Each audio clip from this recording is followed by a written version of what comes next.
Hello guys, ഇന്ന് ഞാൻ ഒരു വെറൈറ്റി ആയിട്ട് പയർ കറി വയ്ക്കാൻ പോകാം. വെള്ളപ്പയർ. അപ്പോൾ ആദ്യം തന്നെ ഞാൻ പയർ കഴുകി വെള്ളം ഒഴിച്ച് അടുപ്പത്ത് വെച്ച് പയർ തിളച്ച് വരുന്നുണ്ട് കേട്ടോ. വെള്ളപ്പയറാണ്. മണ്ണിൻ്റെ ചട്ടിയിലാണ് ഞാൻ വെച്ചേക്കുന്നത്, കുക്കറിനകത്തൊന്നുമല്ല ഞാൻ വെച്ചേക്കുന്നത്. അപ്പം ഞാൻ ഇങ്ങനെ കറി വെച്ചിട്ടുണ്ടല്ലോ. ഇതിനകത്തേക്ക് ഞാൻ ആഡ് ചെയ്യാൻ പോണത് സവാള, തക്കാളി, പച്ചമുളക്, വെളുത്തുള്ളി, ഒരു ചെറിയൊരു കഷ്ണം മാങ്ങ. അപ്പം ഇത്തരം സാധനം ഞാൻ ഇതിനകത്തേക്ക് ചേർത്തിട്ടുണ്ട് കേട്ടോ. സവാള, തക്കാളി, പച്ചമുളക്, വെളുത്തുള്ളി, മാങ്ങ. അപ്പം നല്ലൊരു വെറൈറ്റി ആയിട്ട് കറിയായിട്ടാണ് കേട്ടോ ഞാൻ വെക്കുന്നത്. അപ്പോൾ ഇത് നല്ലപോലെ തിളച്ച് വെന്ത് വരട്ടെ. അപ്പോഴത്തേനും നമുക്ക് അടുത്ത സാധനങ്ങളൊക്കെ റെഡിയാക്കി വയ്ക്കാം. ഇത് നല്ലപോലെ ഇതായി വരട്ടെ. നല്ലപോലെ കറി ഒന്ന് തിളച്ച് ഇതായി വരണം. പയർ വെള്ളത്തിലിട്ട് വെച്ചിട്ടുണ്ടായ പയറാണ്.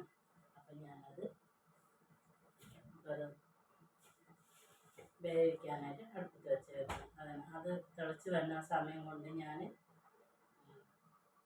ബാക്കിയുള്ള സാധനങ്ങളൊക്കെ തയ്യാറാക്കി വെച്ചിട്ടുണ്ട് കേട്ടോ.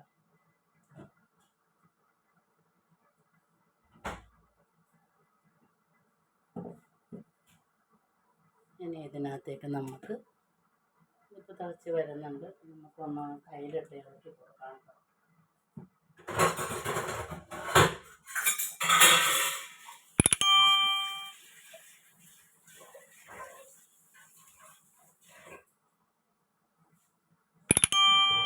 കയ്യിലിട്ട് ഇളക്കി കൊടുക്കാം.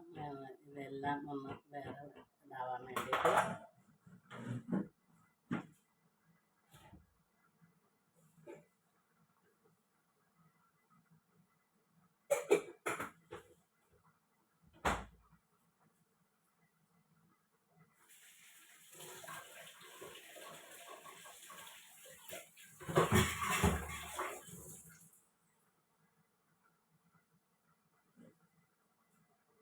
അപ്പം നമ്മുടെ പയർ മാങ്ങയും തക്കാളിയും പച്ചമുളകും വെളുത്തുള്ളിയും എല്ലാം ഇട്ടതിൻ്റെ ശേഷം നല്ല പോലെ തിളച്ച് വരുന്നുണ്ട് കേട്ടോ.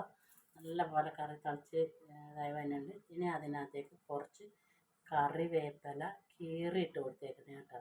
നല്ല അതിന് മണമൊക്കെ കിട്ടാൻ വേണ്ടി കറിവേപ്പില കീറിയിട്ട് കൊടുത്തേക്കുന്നതാണ്. അപ്പം നമ്മൾ ഇതിനകത്തേക്ക് ഉപ്പിട്ടിട്ടില്ല. അപ്പം ഞാനത് ഒരാവശ്യത്തിന് നമുക്ക് പാകത്തിനുള്ള ഉപ്പ് നമുക്ക് ആഡ് ചെയ്ത് കൊടുക്കാം. ഇനി ഇതും കൊണ്ട് വരുമ്പോഴത്തേക്കും നമുക്ക് കുറച്ച് തേങ്ങ ചിരകിയത് റെഡിയാക്കി വെക്കണം കേട്ടോ. അപ്പം അത് അങ്ങനെ തിളച്ച് നല്ല ഇതുപോലെ തിളച്ച് വരുന്നുണ്ട്. ഞാൻ മണ്ണിൻ്റെ അടിയിൽ ഇത് വെറൈറ്റി ആയിരുന്നു കൊണ്ടാണ് ഞാനിങ്ങനെ വെക്കുന്നത്. ഞാൻ കുക്കറിലൊന്നും അല്ല വെക്കുന്നത്.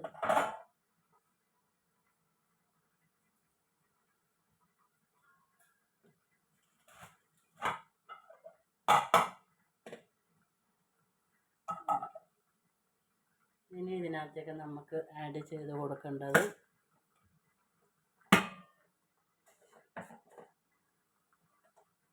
കുറച്ച് മഞ്ഞൾപ്പൊടി ഇട്ട് കൊടുക്കാം കേട്ടോ. നുള്ളു മഞ്ഞൾപ്പൊടി ഇട്ട് കൊടുക്കാം. നല്ലപോലെ കറി സെറ്റായി വരുന്നുണ്ട് കേട്ടോ. അത് കാരണം ഞാൻ പെട്ടെന്ന് തന്നെ ഇട്ട്. ഇനി ഇതിനകത്തേക്ക്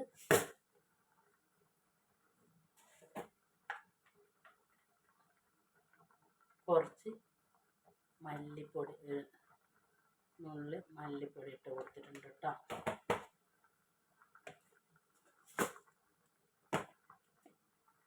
നമ്മുടെ കറി പെട്ടെന്ന് തന്നെ റെഡിയായി വരുന്നുണ്ട്. ഇതുപോലെ കറി വെക്കാത്തവരുണ്ടെങ്കിൽ വെക്കണം. കുറച്ച് ഒരു കളറിനായിട്ട് കാശ്മീരി മുളക് പൊടി, ഒരു 1/2 സ്പൂണ് കാശ്മീരി മുളക് പൊടി ഇട്ട് കൊടുത്തിട്ടുണ്ട് കേട്ടോ. 1/2 സ്പൂണ് മുളക് പൊടി ഇട്ടേക്കാം വേണമെങ്കിൽ. അപ്പം അങ്ങനെ കറിയിൽ ചേരേണ്ട സാധനങ്ങളൊക്കെ ചേർന്നിട്ടുണ്ട് കേട്ടോ. അപ്പോൾ നമ്മൾ കറി റെഡിയായി വരുന്നുണ്ടല്ലോ.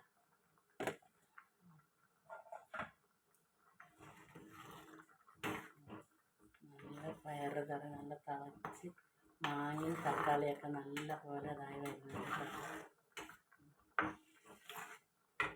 ഇനി ഇതിനകത്തേക്ക് കുറച്ച് തേങ്ങ ആഡ് ചെയ്ത് കൊടുക്കണം കേട്ടോ. അപ്പോൾ ഞാൻ തേങ്ങ ചിരണ്ടി നല്ല ഇതാക്കി വെച്ചേക്കുന്നതാണ്. അപ്പോൾ കുറച്ച് തേങ്ങയും കൂടി ഇട്ട് കൊടുക്കുകയാണെങ്കിൽ കറി നല്ല സെറ്റായിരിക്കും കേട്ടോ. നല്ല അടിപൊളി കറി ആയിരിക്കും കേട്ടോ. അപ്പോൾ ഇതുപോലെ പയർ കറി വെക്കാത്തവരുണ്ടെങ്കിൽ ഒന്ന് വച്ച് നോക്കണം കേട്ടോ. അതായത് ഒരു കഷ്ണം മാങ്ങ, തക്കാളി, വെളുത്തുള്ളി, കറിവേപ്പില, പച്ചമുളക് ഇതെല്ലാം ഇട്ട് വെക്കാം. എന്നിട്ട് ഞാൻ ആദ്യം തന്നെ പയർ വേവിച്ചില്ല, തിളച്ച് വരുമ്പോഴത്തേനും ഞാൻ ഇതെല്ലാം സെറ്റാക്കി വെച്ച് അതിനകത്തേക്ക് കണ്ടല്ലോ എല്ലാ സാധനങ്ങളൊക്കെ ഞാൻ ചേർത്ത് വെച്ച് മല്ലിപ്പൊടി, ഇച്ചിരി മുളക് പൊടി, ഇച്ചിരി മഞ്ഞൾപ്പൊടി, ആവശ്യത്തിന് ഉപ്പ് ഇതെല്ലാം ചേർത്ത് വെച്ച് കുറച്ച് തേങ്ങ അതിനകത്തേക്ക് ചേർത്ത് നമ്മുടെ കറി സെറ്റായിട്ട് വരുന്നുണ്ട് കേട്ടോ. നല്ല അടിപൊളി കറിയായിട്ട് വരുന്നുണ്ട് കേട്ടോ.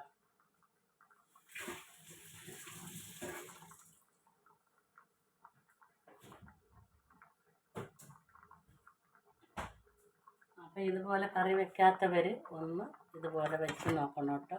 കണ്ടില്ലേ നമ്മുടെ പയർ കറി സെറ്റായി വരുന്നുണ്ട് കേട്ടോ. നല്ല പോലെ തിളച്ച് പയർ വെന്ത് വരുന്നുണ്ട്. ഇതുപോലെ കറി വെക്കാത്തവർ ഒന്ന് വെച്ച് നോക്കുക. ഞാനിപ്പോൾ കുക്കറിനകത്തൊന്നുമല്ല പയർ വെച്ചേക്കുന്നത്, മണ്ണിൻ്റെ ചട്ടിയിലാണ് പയർ വെച്ചേക്കുന്നത്. അതായത് മീൻ കറിയൊക്കെ വെക്കുന്ന ആ ഒരു ചട്ടിയിലാണ് ഞാൻ വെറൈറ്റി ഞാൻ അങ്ങനെ വെക്കാറുണ്ട് കേട്ടോ. നല്ല സെറ്റ് കറിയായിരിക്കും, സൂപ്പർ കറിയായിരിക്കും. അപ്പോൾ അതുപോലെ തന്നെ എല്ലാവരും ലൈക്ക് ചെയ്യുക, കമൻറ്റ് ചെയ്യുക, ഷെയർ ചെയ്യുക. ഓക്കെ, എല്ലാവരും സപ്പോർട്ട് ചെയ്യണം കേട്ടോ. വീഡിയോ കാണാത്തവരൊക്കെ കാണണം. Okay, thank you.